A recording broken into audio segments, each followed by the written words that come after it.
سب سے پہلے آپ کو بتائیں کہ صدر مملکت آصف علی زرداری ایک روزہ دورے پر کوئٹہ پہنچ گئے۔ وزیر اعلیٰ بلوچستان اور صوبائی وزراء نے کوئٹہ ایئرپورٹ پر صدر مملکت کا استقبال کیا۔ صدر مملکت امن و امان سے متعلق بریفنگ میں شرکت کریں گے اور بلوچستان کے پارلیمانی نمائندوں سے بھی وہ ملاقات کریں گے۔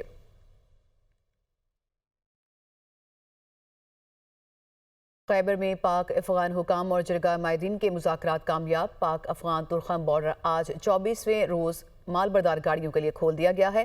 تورخم بارڈر پیدل آمد و رفت کے لیے 2 دن بعد 21 مارچ کو کھولا جائے گا۔ اسی سے متعلق مزید معلومات حاصل کریں گے۔ علی شنواری نے ہمیں جوائن کیا۔ جی علی، کیا ڈیٹیلز ہیں مزید؟ جی، پاک افغان بارڈر تورخم کے حوالے سے آج فلیگ میٹنگ منعقد ہوئی، جس میں پاک افغان حکام شریک ہوئے۔ فلیگ میٹنگ میں کامیاب مذاکرات اور جرگ عمائدین کی کوششوں سے تورخم بارڈر آج 26ویں روز ملبردار گاڑیوں کے لیے کھول دیا گیا ہے، جبکہ پیدل آمد و رفت کے لیے 2 دن بعد بحال کیا جائے گا۔ جرگہ عمائدین کی موجودگی میں پاک افغان بارڈر کو 4 بجے کے بعد ملبردار گاڑیوں کے لیے کھول دیا گیا ہے اور سرحد کے دونوں جانب سے ملبردار گاڑیاں تورخم بارڈر کے ذریعے روانہ ہو گئی ہے۔ فلیگ میٹنگ اور جرگہ عمائدین کو یقین دہانی کرائی گئی کہ تورخم بارڈر پر فائر بندی، متنازع ایریا میں تعمیراتی کام پر بندش ہوگی اور بارڈر آمد و رفت کے لیے کھلا رہے گا۔ کھول دیا گیا۔ علی شنواری، آپ ہمیں معلومات دے رہے تھے، آپ کا بہت شکریہ۔ چیئرمین پبلک اکاؤنٹس کمیٹی نے توشہ خانہ کا 1947 سے اب تک کا ریکارڈ طلب کر لیا۔ پبلک اکاؤنٹس کمیٹی اجلاس میں توشہ خانہ کے ریکارڈ کی عدم دستیابی سے متعلق آڈٹ اعتراضات کا جائزہ لیا گیا۔ 1990 سے 2002 تک کا توشہ خانہ کا ریکارڈ ہمیں نہیں ملا۔ آڈٹ حکام کے اجلاس میں یہ بریفنگ اور سیکرٹری کابینہ نے بتایا کہ توشہ خانہ کا 2002 سے اب تک کا سارا ریکارڈ تفصیلات کے ساتھ ویب سائٹ پر موجود ہے۔ 2002 سے پہلے کا ڈیٹا آرکائیو میں پڑا ہوگا، جس پر ٹائم لگ سکتا ہے۔ توشہ خانہ کے تحائف اوریجنل ہونے یا نہ ہونے کی تصدیق سے متعلق آڈٹ اعتراض کا بھی جائزہ لیا گیا۔ حسن نواز کو برطانیہ میں 5.2 ملین پاؤنڈز کا ٹیکس جرمانہ عائد کر دیا گیا ہے اور برطانوی حکومت کی فہرست میں حسن نواز کو ٹیکس ڈیفالٹر قرار دیا گیا۔ حسن نواز نے 5 اپریل 2015 سے 6 اپریل 2016 تک تقریباً 9.4 ملین پاؤنڈز کا ٹیکس ادا نہیں کیا۔ برطانوی ٹیکس اتھارٹی نے حسن نواز پر 5.2 ملین پاؤنڈز کا جرمانہ عائد کر دیا۔ چند ماہ پہلے بینک کرپٹ ہونے والے حسن نواز کو ٹیکس چوری پر یہ بڑا دھچکا لگا ہے۔ دیوالیہ ہونے کے باوجود حسن نواز پر عائد جرمانے کی وصولی کا امکان موجود ہے۔ قانونی ماہرین کی جانب سے یہ کہا گیا کہ برطانوی قوانین کے تحت ٹیکس چوری کے جرمانے دیوالیہ ہونے پر بھی معاف نہیں ہوتے۔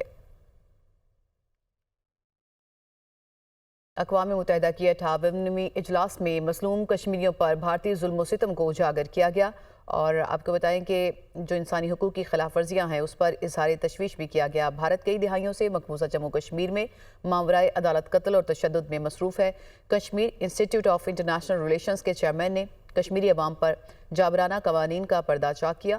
الطاف حسین وانی کا کہنا ہے کہ مقبوضہ کشمیر میں 10,000 سے زائد جبری گمشدگیاں اور تقریباً 8,000 دوران حراست قتل کی رپورٹ درج ہوئیں۔ انسانی حقوق کے محافظوں اور صحافیوں کو نشانہ بنایا جا رہا ہے۔ وزارت دفاع میں 17 سے 19 مارچ تک جاری رہنے والی دوسری پاک RSA جوائنٹ ڈیفنس کمیٹی کی میزبانی پاکستان نے کی۔ پاکستانی وفد کی قیادت سیکرٹری دفاع لیفٹیننٹ جنرل ریٹائرڈ محمد علی نے کی۔ جنوبی افریقی وفد کی قیادت قائم مقام سیکرٹری دفاع ڈاکٹر گامیڈے نے کی۔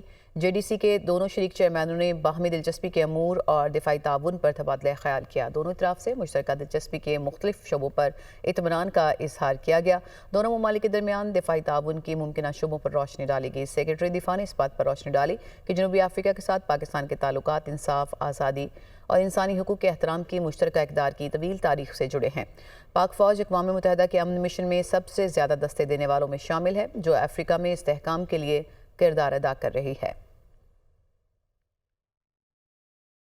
خیبر سے خبر دیں گے آپ کو، جس کے علاقے مدخیل میں مدرسے کی دیوار گر گئی اور ملبے تلے دب کر 3 بچے جاں بحق ہو گئے، جبکہ 9 زخمی بھی ہوئے۔ مقامی افراد نے زخمیوں کو اپنی مدد آپ کے تحت ملبے سے نکالا اور تشویشناک حالت میں ہاسپٹل منتقل کر دیا۔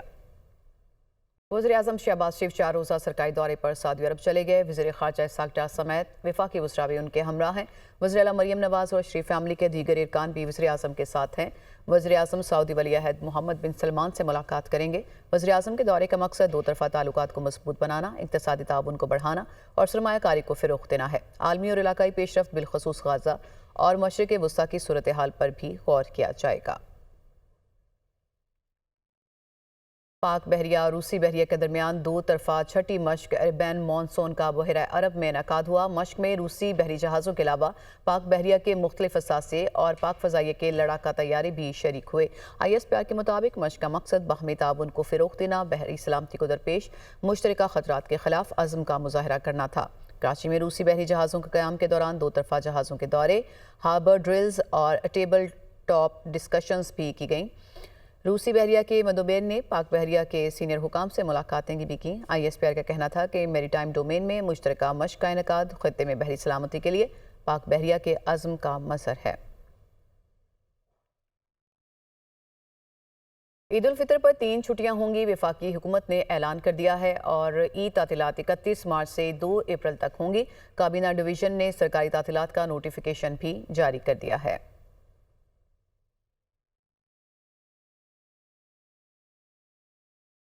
پاکستان سٹاک ایکسچینج میں ٹریڈنگ کا اختتام تیزی سے ہوا۔ 100 انڈیکس میں 972 پوائنٹس بڑھ کر 1,17,974 پوائنٹس کی نفسیاتی حد پر یہ بند ہوا۔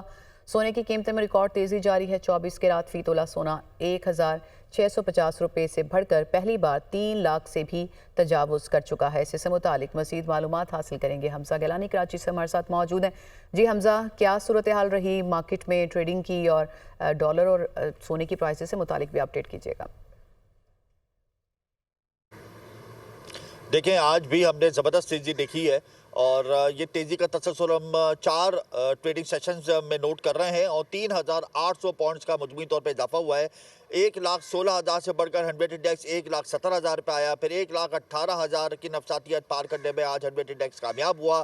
خوشائن بات ہے، سرمایہ کاروں کا اعتماد بحال ہے، ریکارڈ تیزی کی جانب اسٹاک مارکیٹ گامزن ہے۔ 1,18,200 کا انٹرڈے ہائی کیا، 972 پوائنٹس کی ساتھ ٹریڈنگ کا اختتام ہوا۔ دوران ٹریڈنگ 100 انڈیکس 1200 پوائنٹس پلس ہوا۔ تو مجموعی طور پہ سرمایہ کاروں کا اعتماد یوں بھی بحال ہوا ہے کہ بڑا اہم دورہ ہمارے وزیر اعظم کرنے گئے ہیں سعودی عرب، اور وہاں پہ یہ گمان کیا جا رہا ہے کہ ریگوڈک منصوبے کے اندر بڑے پیمانے پہ سرمایہ کاری آئے گی۔ اس کو بہت زیادہ پازیٹیو لیا جا رہا ہے۔ اس کے بعد پھر سعودی کابینہ نے پاکستان کو گرین سگنل دے دیا ہے کہ وہ مستقبل میں مزید سرمایہ کاری کریں گے۔ اس خبر کو پازیٹیو لیا ہے۔ تیسری جانب روشن ڈیجیٹل اکاؤنٹ میں ہم مسلسل اضافہ دیکھ رہے ہیں ترسیلات کا، یعنی اوورسیز پاکستانی آپ ہمیں تفصیلات بتا رہے تھے، آپ کا بہت شکریہ۔ اپوزیشن الائنس کا خیبر پختونخوا اور بلوچستان کے حالات پر آل پارٹیز کانفرنس بلانے کا فیصلہ۔ لطیف کھوسا اپوزیشن الائنس کے آل پارٹیز کانفرنس کمیٹی کے سربراہ مقرر۔ خیبر پختونخوا اور بلوچستان کے مسائل پر تمام سیاسی جماعتوں کو مدعو کیا جائے گا۔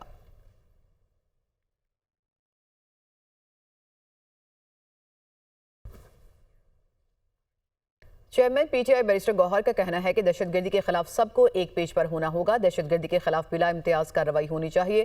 پارلیمانی سیکیورٹی اجلاس میں شرکت نہ کرنے کا فیصلہ جماعت کا متفقہ تھا۔ علیم گنڈاپور نے بطور وزیر اعلیٰ خیبر پختونخوا شرکت کی۔ بانی PTI سے آئندہ ملاقات میں تفصیلی بات ہوگی۔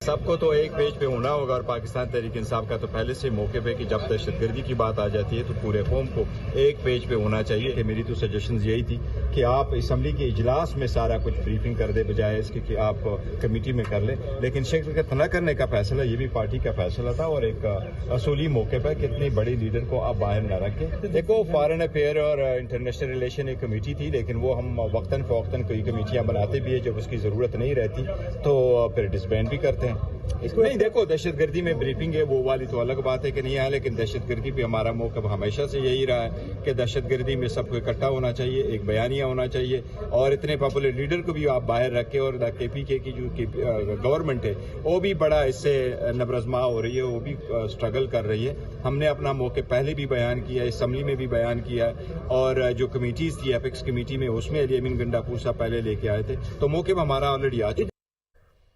سینئر صوبائی وزیر مریم اورنگزیب کہتی ہیں کہ کل تمام عسکری قیادت، سیکیورٹی اداروں کے سربراہان اور سیاستدان پارلیمنٹ میں موجود تھے۔ کل اعلامیے پر صرف ایک جماعت کے دستخط نہیں، نیشنل سیکیورٹی کمیٹی کی میٹنگ میں شریک نہ ہو کر ثابت کیا گیا کہ ملک کے ساتھ نہیں ہیں۔ کل فیصلہ ہو گیا کہ پوری عسکری قیادت یک زبان ہو کر سیاسی لیڈرشپ کے پیچھے کھڑی ہے۔ اس کا جو پورا ایکشن پلان ہے وہ کل تیار کر لیا گیا ہے، اور اس کے پر تمام سیاسی جماعتیں جو ہیں وہ متفق ہیں۔ جو بھی فیصلہ ہوگا وہ تمام سیاسی جماعتیں جو اس میں کل جنہوں نے اس اعلانیے پہ دستخط کیے ہیں بارنگ ون جماعت جو انٹینشنلی آپٹ آؤٹ کیا ہے اس نے کہ ہمارا صرف ملک کی سیاسی ملک کی نیشنل سیکیورٹی کے ساتھ کوئی تعلق نہیں ہے. پوری جو اس وقت عسکری قیادت ہے وہ ایک زبان ہو کر سیاسی جتنی قیادت ہے وہ ان کے پیچھے کھڑی ہے اور کل یہ فیصلہ ہو گیا ہے. ہم وہ سیاسی جماعت ہیں جس نے اس ملک کی بنیاد میں معاشی ترقی، ڈیولپمنٹ اور دہشت گردی سے پاک ملک بنایا نواز شریف کی قیادت میں. اس ملک سے دہشت گردوں کی اور دہشت گردی کی کمر توڑی تھی، صاف کیا تھا. انہوں نے دوبارہ سے واپس لے کر آئے، انہوں نے اپنی جگہ بنائی، انہوں نے اپنے یہاں سیف ہیونز بنائے اور اس کے بعد انہوں نے یہ دہشت گردی کے واقع یہ ان سے کوئی سوال پوچھنے والا نہیں ہے. کل جو فیصلہ ہوا ہے کہ جو اس تماشے کو بند ہونا چاہیے. جس طرح 2013 سے 18 تک دہشت گردی کے خلاف جنگ لڑی ہے، یہ جنگ انشاءاللہ اسی طرح لڑ رہے ہیں. وکیل مشال یوسف زئی کی بانی سے ملاقات نہ کرانے پر توہین عدالت کی درخواست کاز لسٹ منسوخ کرنے پر اسلام آباد ہائی کورٹ کے جسٹس سردار اعجاز اسحاق برہم کہا کہ ایسا کرنے سے پہلے میری عدالت کی بنیادوں میں بارود رکھ کر اڑا دیتے. آپ نے کس کے کہنے پر کاز لسٹ منسوخ کی؟ جج عدلیہ کی آزادی پر تجاوز کو برداشت نہیں کریں گے. آپ اس حد تک آگے نکل گئے کہ کمیشن کی 1 منٹ تک ملاقات نہیں کرائی. ڈپٹی رجسٹرار جوڈیشل نے بتایا کہ چیف جسٹس آفس سے ہدایات آئی تھیں. کہا گیا کہ لارجر بینچ بنایا گیا، اب اس کیس کی کاز لسٹ منسوخ کر دیں. جسٹس سردار اعجاز اسحاق خان نے پوچھا کیس منتقلی کے لیے متفرق درخواست کس قانون کے تحت دائر کی گئی؟ کیا ریاست جج کی مرضی کے بغیر کیس لارجر بینچ کو منتقل کرنے کی حمایت کرتی ہے؟ سوالات طے کرنے کے لیے کارروائی شروع کرنے جا رہا ہوں. ڈپٹی وزیر اعظم اسحاق ڈار نے کہا ہے کہ غریب آدمی 170 روپے کلو چینی برداشت نہیں کر سکتا. چینی کی قیمت 164 روپے کلو یقینی بنائی جائے. 1 ماہ تک چینی کی فی کلو ایکس مل قیمت 154 روپے سے 159 روپے ہوگی.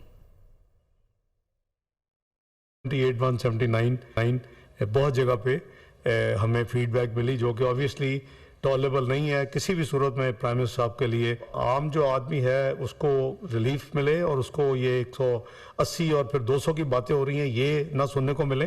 جو ایکس مل کی پرائس ہے وہ 154 to 159 ہوگی. پرائم منسٹر صاحب نے ایک اسپیشل کمیٹی بنائی تھی جو شوگر جو کرائسس قیمت کے حوالے سے چل رہا تھا پچھلے چند دنوں میں. گنے کی قیمت بھی اور پھر جو لو کانٹینٹ ہے اس سال شوگر کی جو ریکوری ہے گنے سے، وہ ساری چیزیں ہم نے دیکھی اور ہم نے کافی تفصیل سے پچھلے چند روز میں انٹریکشن کیا.